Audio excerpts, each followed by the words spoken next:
get another check of it from Olivia with Astrobotic. Thank you, Megan. As you may recall, we are currently only monitoring the spacecraft's temperature and pressure while it sits inside the Vulcan rocket's payload fairing. And we're checking in with my team members in Mission Control and Alex Van Hoven, one of our flight directors in the very back row. He is providing us updates directly. Our mission team confirmed the spacecraft's levels are nominal and we continue to be ready for launch. And I'd like to take this time to say a well-deserved shout out to the entire Astrobotic team in Pennsylvania, California, and even a few remote workers. I'm sure you're all watching right now, and we thank you for your continued commitment to this mission and to lunar exploration. We really, really couldn't have done it without you. Now, as we sit tight for launch, we'll continue to monitor Peregrine. For now, back to Megan at the host desk. A few minutes ago, I told you about NASA's LETS payload flying on Peregrine today. Now we'll learn about NIRVIS, or the Near-Infrared Volatile Spectrometer System from NASA's Ames Research Center. Hi, my name is Tony Colaprit. I'm the lead scientist for the Near-Infrared Volatile Spectrometer System, or NIRVIS. The NIRVIS instrument combines three observations. It has a spectrometer that tells us about the composition of the lunar soil.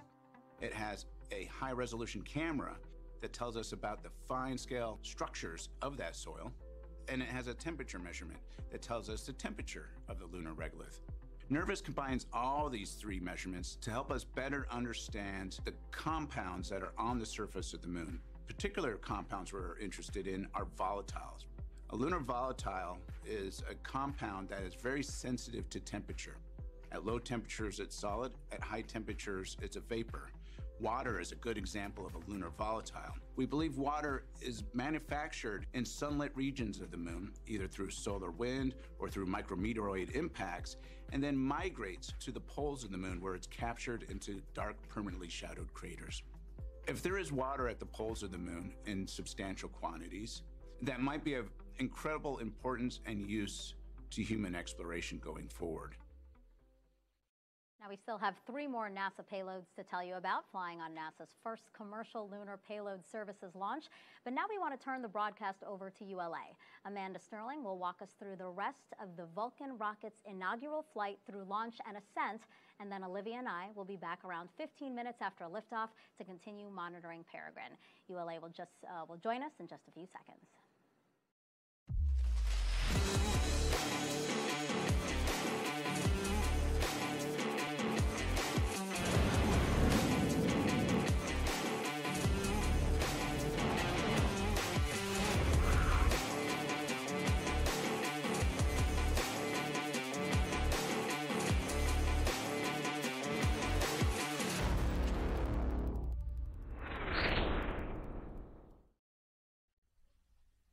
Good morning. I'm Amanda Sterling, a program management leader and your host for ULA's live coverage of the inaugural Vulcan launch. I'm joining you from ULA's Advanced Spaceflight Operations Center at Cape Canaveral Space Force Station in Florida. Thanks for staying up late or getting up early with us for today's exciting first launch, Vulcan's Certification Flight 1, or CERT-1. This is the first of 2 planned test flights to support full certification of the Vulcan rocket for U.S. government missions.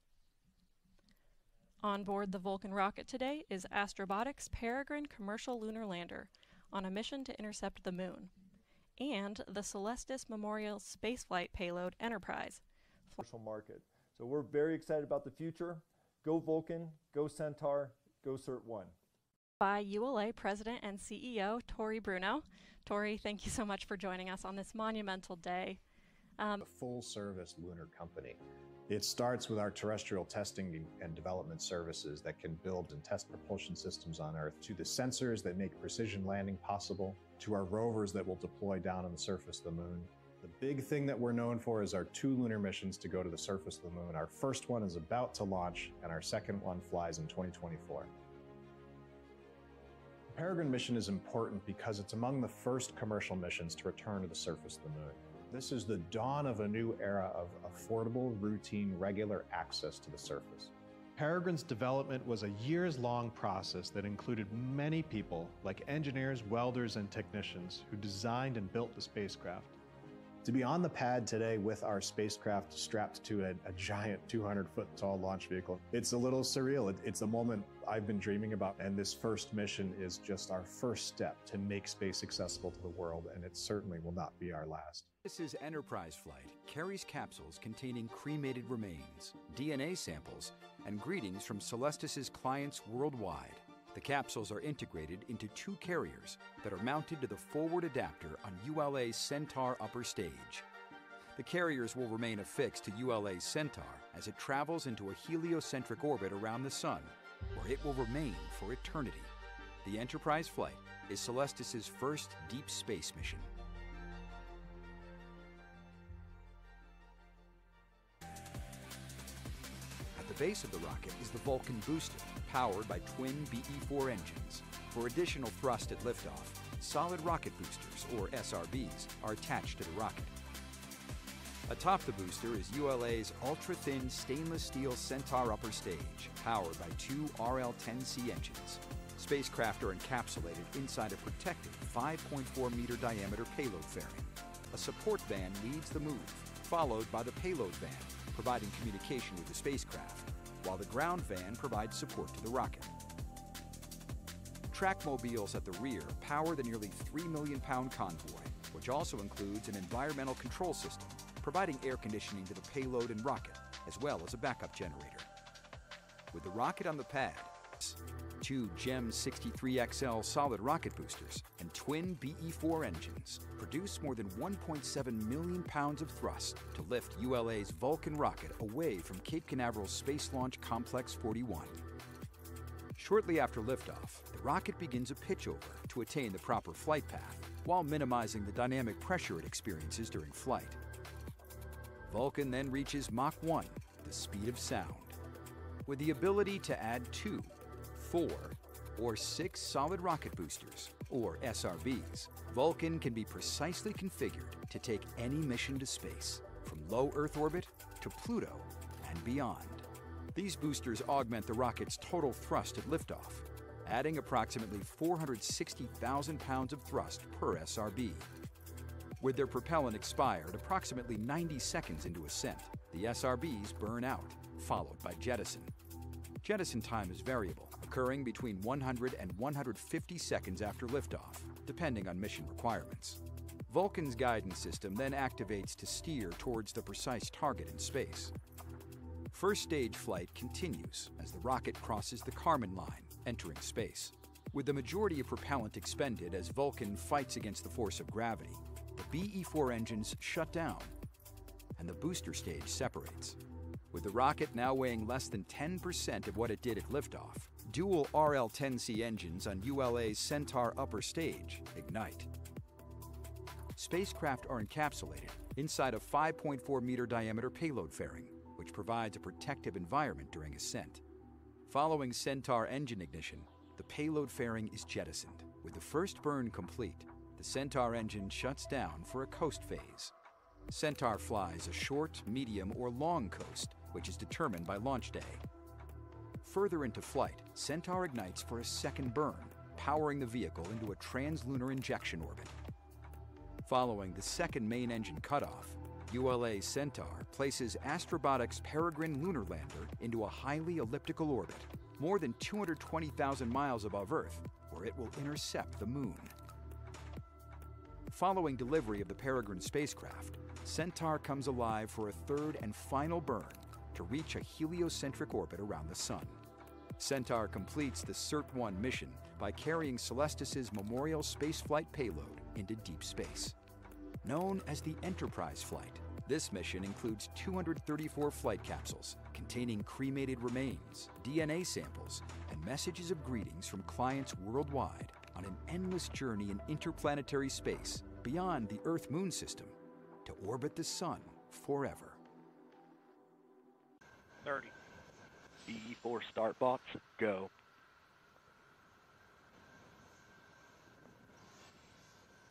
Status check. Go Vulcan. Go Centaur. Go Peregrine. 15. Then T-minus 10, 9, 8, 7, 6, 5, 4, 3, we have ignition.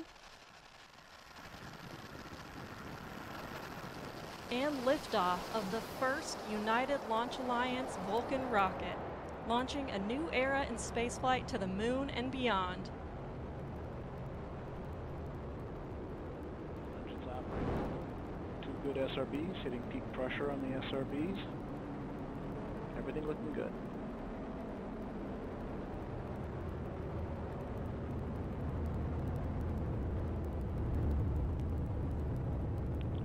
Got pitch and yaw programs in, coming into normal rates for that event. We have good hydraulic pressure on both engines, good chamber pressure on both engines, everything looking good.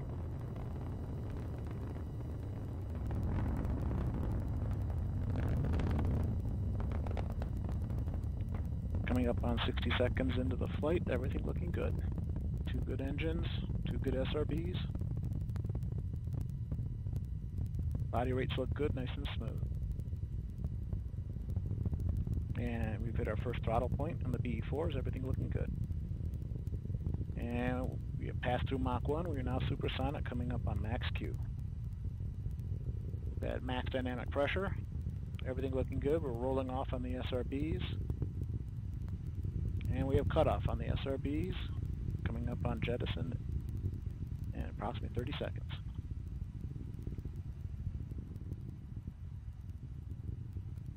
15 seconds to SRB jet. BE4s continue to operate nominally. Seeing expected PU activity on the booster mains. And we have separation of both SRBs. Everything looking good. BE4s continue to operate normally. Coming up on 2 minutes into the mission. We are now 17 miles in altitude. We just heard confirmation of solid rocket booster jettison. We have about 3 minutes until we reach our next mission event, booster engine cutoff. And we see booster PU correcting towards a nominal MR, everything looking good. Both engines continue to burn normally.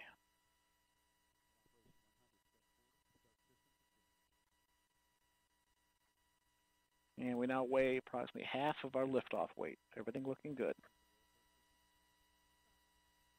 And we fired the pyro valve, activating the reaction control system on the upper stage. Pressures are rising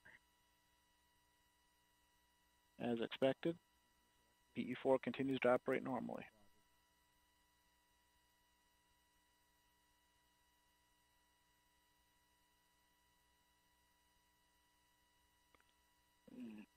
Vehicles continue to fly down the center of the range track, everything looking good. 33 miles in altitude, 52 miles downrange, traveling at 4,000 miles per hour.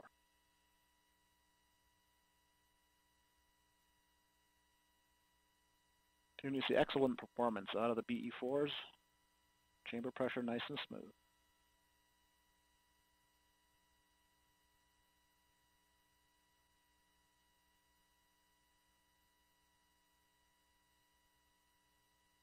Vehicle steadily accelerating, a little over 2 Gs at this time.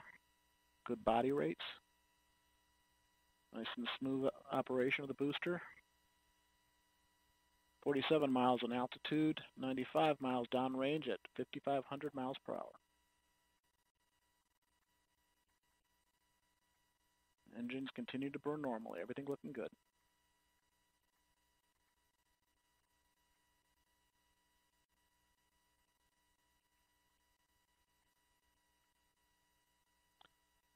And the vehicle now weighs 1/4 of its liftoff weight as we pass through the Kármán line. Next mark event we're looking for is boost phase chill down on the Centaur main engines.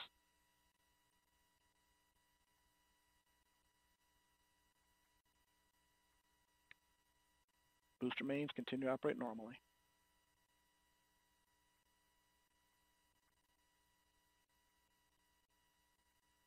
And we've begun boost phase chill. Housing temps are dropping as expected.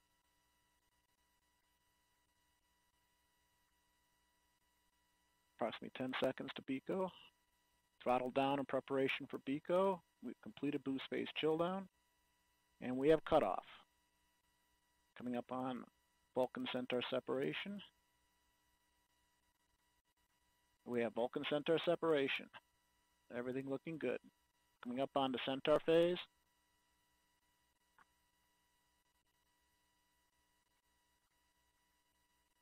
And experiencing a bit of data loss here.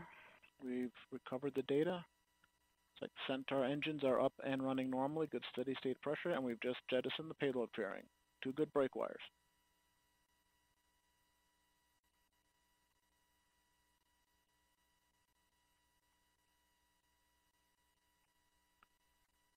Good steady state operating levels on the Centaur mains. 2 good engines. Gone to open loop control on Centaur PU. This is Vulcan Mission Control at T plus 5 minutes 57 seconds. We just heard flight commentator Rob Gannon confirm the successful completion of the early phase of today's flight, and all systems continue to operate nominally. Our next event, main engine cutoff, will occur in about 10 minutes. While we wait, I'm joined by Amanda Bicchetti, ULA Director of Vehicle Upgrades. Amanda, thank you so much for joining us, and I know it's still early, but congratulations. Thank you. You as well. This is amazing. Coming up on 500 seconds into the mission. Everything's looking good. Continuing to burn Centaur. Body rates right as expected. Steady acceleration, just under half a G. And we are now 235 miles in altitude, 836 miles downrange, traveling at 11,150 miles per hour.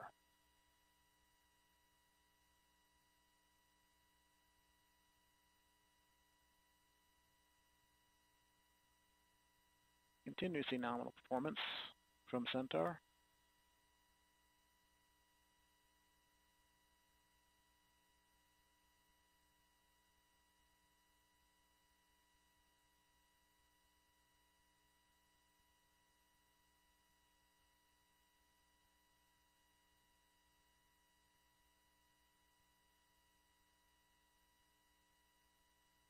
And approaching the halfway point of this first burn of Centaur, everything looks good.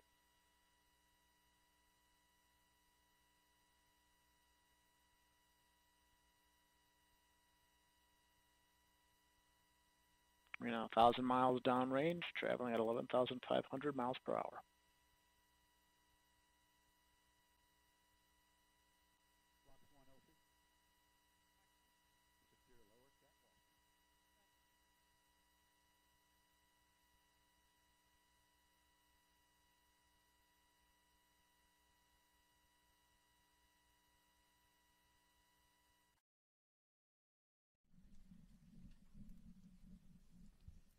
This is Vulcan Mission Control at T plus 10 minutes 7 seconds. Our next event, main engine cutoff, will occur in about 5 minutes. While we wait, I'm joined by Eric Monda, part of ULA's mission design team. Eric, thanks for joining us. Hi, Amanda. Thank you for having me. Of course. So we're still pretty early in this flight today, but can you tell us how the data's looking so far? Yeah. Going to open loop control on MECO, we have cutoff. Both engines show normal shutdown signatures. We have settling established, 85% duty cycle. We are now in a 27-minute, 51-second coast duration to second burn of Centaur. This is Vulcan Mission Control at T plus 16 minutes 20 seconds. We just heard flight commentator Rob Gannon confirm successful cutoff of the first main engine, and all systems continue to operate nominally. Our next event, main engine start 2, will occur in about 27 minutes. At this time, we'll pass the broadcast back to the NASA team to continue with mission coverage through the coast phase. We'll join you back in as we approach the separation of the Peregrine spacecraft. Totally spectacular, and it's super exciting to know that now our Peregrine-1 lander is on its way to the moon, and in about 2.5 weeks it's going to go into orbit, and a few weeks later from that, in mid to late February, we're going to actually see it land, and that. Once ULA's Vulcan rocket launches, we will then know the exact day the Peregrine spacecraft will attempt a soft landing on the moon. The first landing attempt could be anywhere from 10 to 60 days from launch. Because this is Peregrine's first ever trip to the moon, our team is not taking a direct path.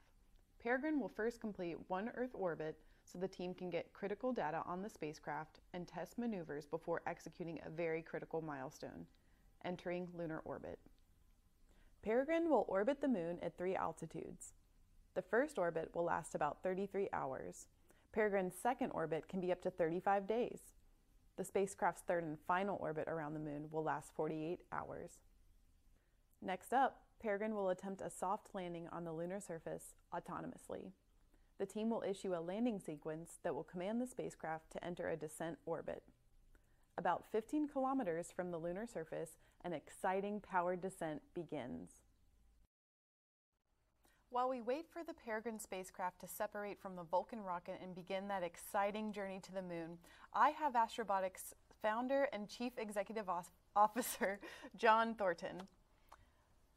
Hi there, John. I understand you are currently at ULA, just a stone's throw from where I am now, and we both just saw ULA's Vulcan rocket achieve liftoff with our very own Peregrine aboard. Tell me, after waiting for this moment for years, how are you feeling? It's a dream. This is the moment we've been waiting for 16 years, and I'm standing in mission control, and we just had a beautiful launch. Thank you, ULA. So excited. We are on our way to the moon. On its way to the moon. We've categorized these objectives into 5 stages, beginning with engineering it here on Earth. First, we built and tested a bolt-for-bolt engineering model of Peregrine. Based on our findings, we constructed the final spacecraft to send to the moon. Each iteration of Peregrine went through rigorous testing to ensure it will survive the harsh conditions of launch and space environments. Phase 2 objectives will begin when the spacecraft separates from the rocket. Once separated, Peregrine will power on and establish communications with Earth. At this stage, we'll receive telemetry informing us of the spacecraft's position, orientation, and general operational health.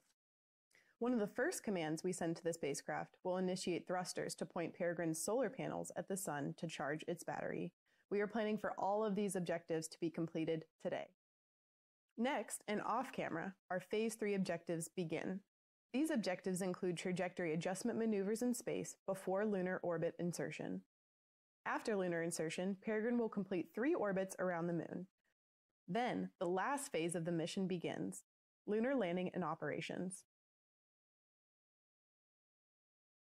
And for a closer look at landing, I'm joined now by Mike Hennessy, Educational Director of the Moonshot Museum in Pittsburgh. Good morning to you. Good morning. It's spectacular to be here today. Absolutely. We saw a launch, right? Yeah, and it was awesome. Yeah, absolutely. So talk to me about Peregrine and the spacecraft we have you on, because you know a lot about Peregrine and this mission. Why is that?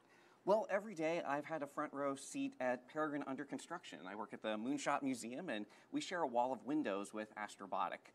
And better yet, I've seen kids with their faces pressed against the glass, knowing they're going to grow up to become that next generation of makers that take us to the moon. That's fantastic. And why they're studying those things.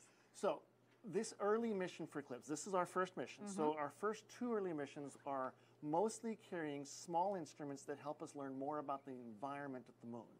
As we get further into Eclipse in future missions, we'll raise the complexity and start studying more complex, more difficult questions. But at the beginning, we're mostly trying to characterize what the moon is like, what the radiation does, what kind of environment we can find there. It doesn't have an atmosphere, but there's particles and dust and other things. We're trying to get more information about that so that we can help guide future human missions more effectively. And how soon could we see data from some of those instruments so that we can start creating that fuller picture? We'll start getting data back within hours of landing on the moon. Wow. Now, the scientists will need some time to analyze that information and turn it into the kind of information that helps guide future missions. But we should be getting data back from the moon within a few hours of landing, and we'll all three for as long as 14 days on the moon. We'll be gathering that data. But the scientists will then take that information offline and analyze it for a while. So basically these missions, these instruments that we're sending, they're scouting the moon for us. Yes. Yeah, they're telling us what the moon is like, helping us understand what we need to know so that we can take humans there safely. It also allows us to better design future instruments and other experiments that will pinpoint the kinds of things we need to know about the moon to be able to work and live there. Chris, thank you so much. Thank you for being here. You're welcome. We're still following mission progress of ULA's Vulcan Centaur 1 flight. For those who are just tuning in, I'm Amanda Sterling, and I'm here at ULA's Advanced Spaceflight Operations Center at Cape Canaveral Space Force Station in Florida. ULA's inaugural Vulcan rocket lifted off on its first flight test at 2:18:38 a.m. Eastern, and all systems continue to operate nominally.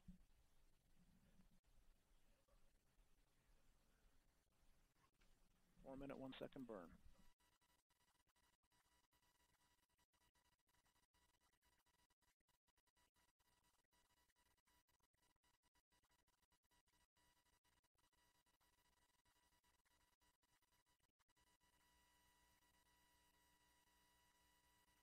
And we've begun pressurizing the propellant tanks in preparation for second burn.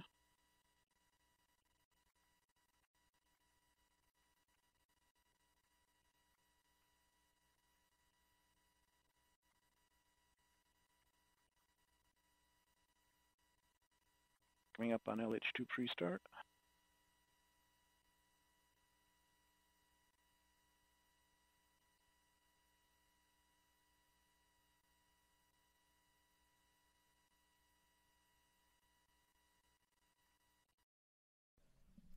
This is Vulcan Mission Control at T plus 43 minutes, 8 seconds. Coming up next is the second main engine start of ULA's Centaur upper stage. Let's listen in. Change to the start position, everything looking good.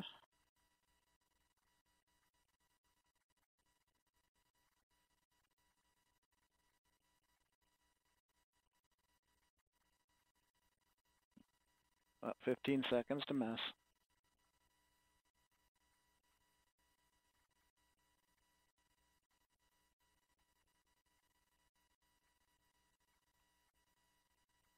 We have ignition, full thrust. 2 good engines. Everything looking good.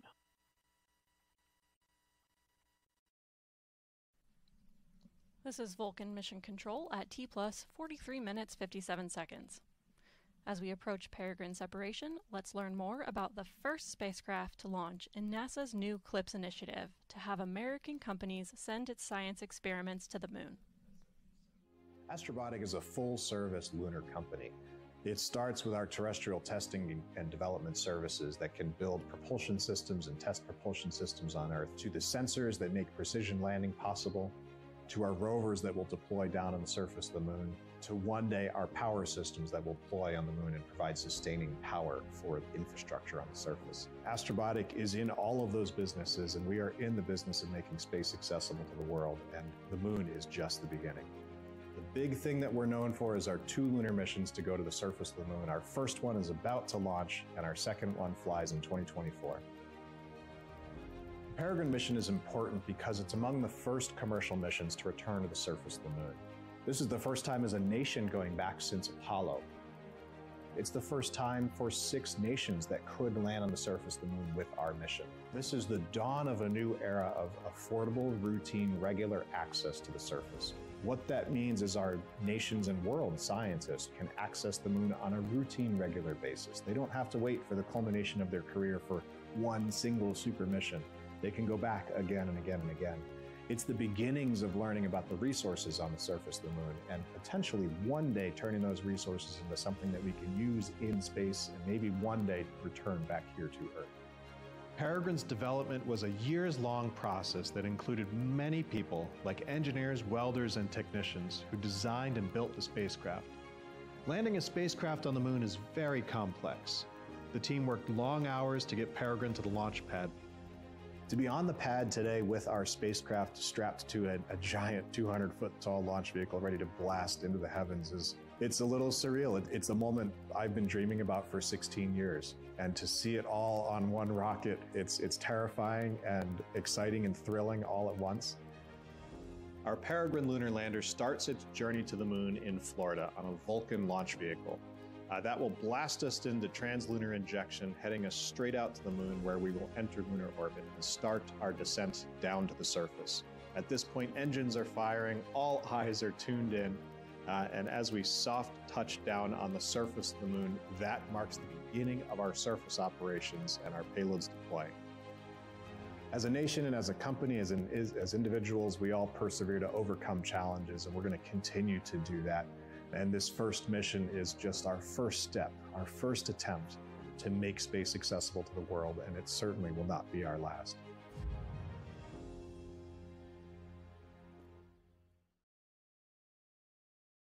Pressures.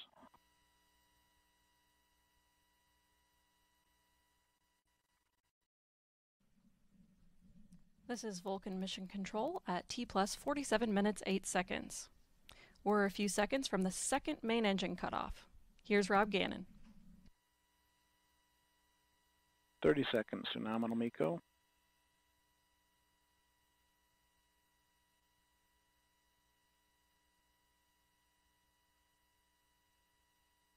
Seconds. And we're going to open loop on PU. Coming up on cutoff.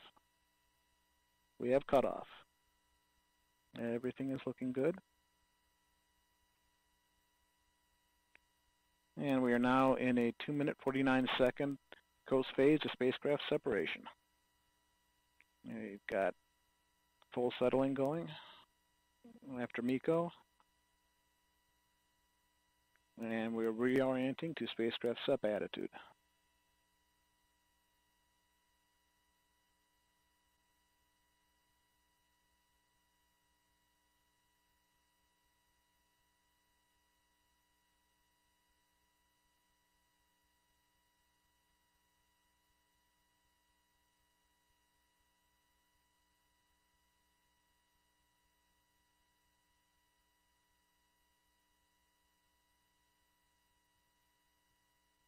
And continue to maneuver to our MES-2 attitude.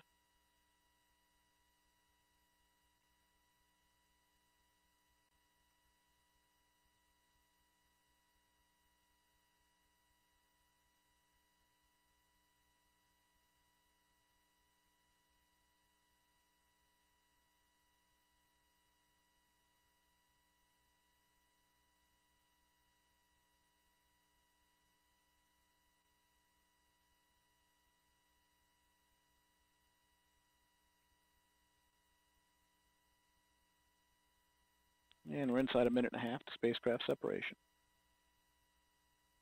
Body rates are nulling out.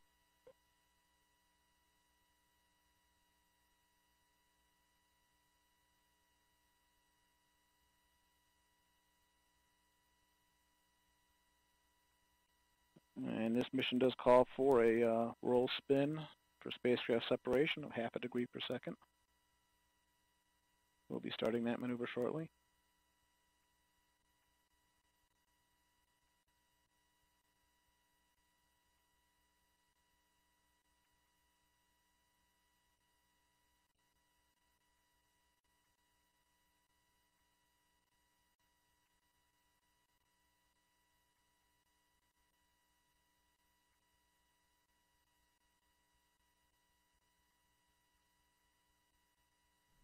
This is Vulcan Mission Control at T plus 50 minutes 10 seconds. Vulcan has executed all mission events expected, and we are now approaching delivery of the Astrobotic Peregrine commercial lunar lander into a highly elliptical orbit, more than 220,000 miles above Earth to intercept the Moon. Let's return to flight commentator Rob Gannon as we approach separation. We are spinning down.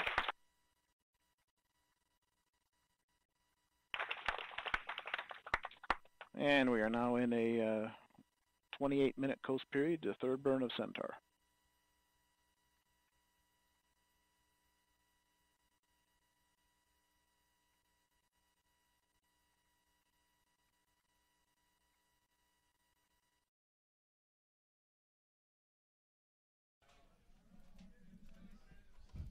This is Vulcan Mission Control at T plus 51 minutes 6 seconds. We just heard confirmation of Peregrine spacecraft separation. I'm now back with ULA President and CEO Tori Bruno. Tori, our first Vulcan rocket just delivered its first payload to orbit. How are you feeling? Yeehaw! I am so thrilled. I can't tell you how much. Absolutely.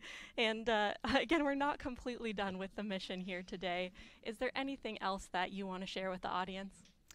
I am so proud of this team. Oh my gosh, this has been years of hard work.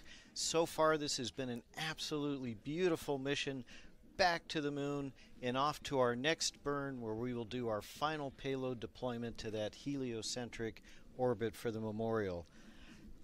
More than anything else, relieved. I mean, getting communication is just so important to everything else we want to try and do.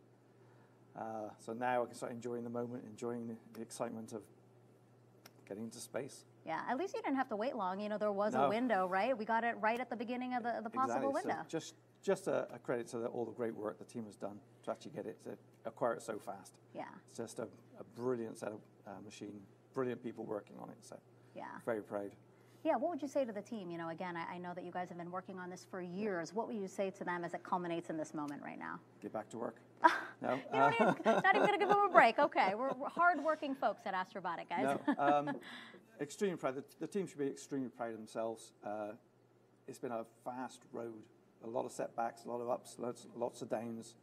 The team took everything in their stride and, as you can see, achieved remarkable things. So proud of everybody, what they've done. Inspirational to everybody. Yeah. And what's next for Astrobotic and NASA? You know, it seems like we're going back to the moon for a second time, huh? It is. So once obviously successful completion of this mission, we have Griffin, which takes the Viper rover to the moon late 2024. Following that, we have as early as 2026, a tipping point where we do a demonstration of power transmission across the lunar surface. And also Astrobotic is part of the national team led by Blue Origin to take humans back to the moon. And we're part of the cargo lander system for them. So a lot of things to look forward to. Lots to look forward to, yeah. And just by one last question for you, I mean, just what do you think of this new initiative that NASA has to really bring in all of these small U.S. companies to hopefully help us all go back to the moon?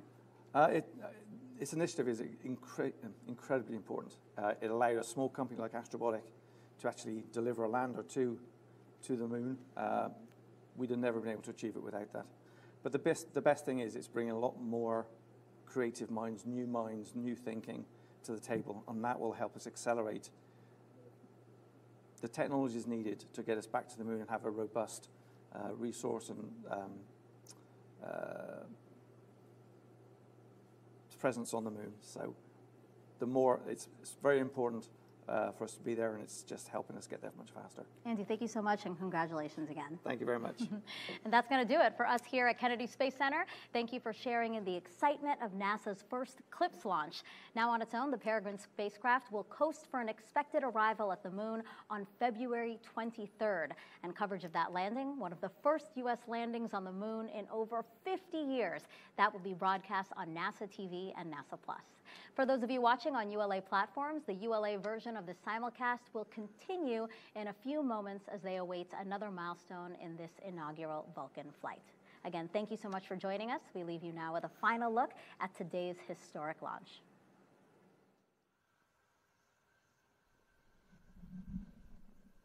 T-minus 10, 9, 8, 7, 6, 5, 4, 3. We have ignition and liftoff of the first United Launch Alliance Vulcan rocket, launching a new era in spaceflight to the moon and beyond. Both engines operating normally. 2 good SRBs, hitting peak pressure on the SRBs. Everything looking good.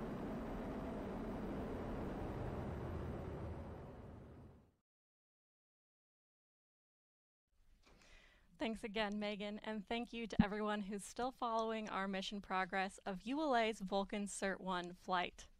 For those of you that are just tuning in, I'm Amanda Sterling, and I'm here at ULA's Advanced Spaceflight Operations Center at Cape Canaveral Space Force Station in Florida.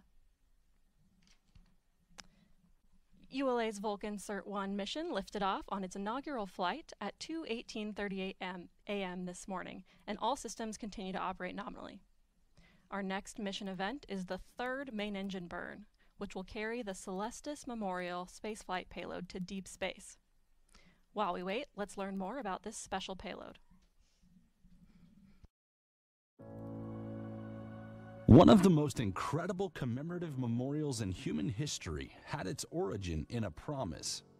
As the rocket carrying the ashes of Star Trek creator Gene Roddenberry and others soared into the heavens, Gene's wife, actress Majel Barrett, Nurse Chapel and the voice of the Enterprise computer, asked Celestis chairman Charles Chafer to promise that when her time comes, part of her and Gene would fly together. Soon, that promise will be fulfilled. Gene, Majel, James Scotty Doohan, Nichelle Nichols, and DeForest Kelley, along with living DNA from Rod Roddenberry, son of Gene and Majel, will fly on the most ambitious and inspirational mission Celestis has ever mounted. The Celestis Enterprise Memorial Spaceflight will carry the Star Trek royalty, along with ashes and DNA of more than 260 participants on a mission to deep space. On board the Celestis spacecraft, precision-machined, spaceflight certified, personally engraved flight capsules will reach deep space on a rocket named Vulcan. After releasing its robotic payload towards the moon, Vulcan Centaur 5 stage will fire, sending this unique Celestis emissary on an endless journey more than 100 million miles from Earth. Enterprise will orbit the Sun forever, carrying its spacefaring payload for billions of miles through interplanetary space. Families of Enterprise flight participants will be attending the Florida launch as VIP guests, celebrating the ultimate memorial service as their loved ones' capsules lift off from Cape Canaveral Space Force Station. Celestis salutes all the participants on Enterprise flight and thanks United Launch Alliance for making the dreams of participants from around the world become real.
This is Vulcan Mission Control at T+1 hour 8 minutes. The Vulcan rocket we saw today has a distinctive look. Here is a behind-the-scenes view at how this was accomplished.